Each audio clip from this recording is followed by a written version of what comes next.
မင်္ဂလာပါညီကိုတို့ဒီနေ့ညမြန်မာစံတော်ချိန်9:45မှာဘလက်ကာတွန်းနဲ့အက်တလက်တီကိုတို့ရှင်းမြန်ကစားကြမှာပါဘလက်ကာနူဟာအိမ်ကွင်းနောက်ဆုံး9ပွဲမှာ2ပွဲနိုင်2ပွဲတည်နဲ့2ပွဲရှုံးလာပြီးအက်တလက်တီကိုရဲ့အဝေးကွင်းနောက်ဆုံး9ပွဲမှာ2ပွဲနိုင်နဲ့3ပွဲတည်ရထားပါတယ်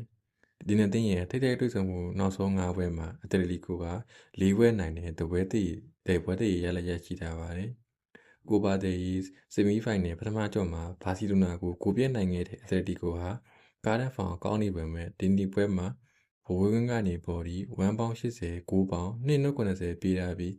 အက်တလီကိုနိုင်နဲ့1ပေါင်80လောက်ရမှဖြစ်လို့ကြီးပြပြောင်းနေပြီးပေးခဲ့တဲ့ယာဒီကလည်းအက်တလီကိုဟာ1ပေါင်80ပဲပေးပြီးတကူစီတည်ကြခဲ့ပါတယ်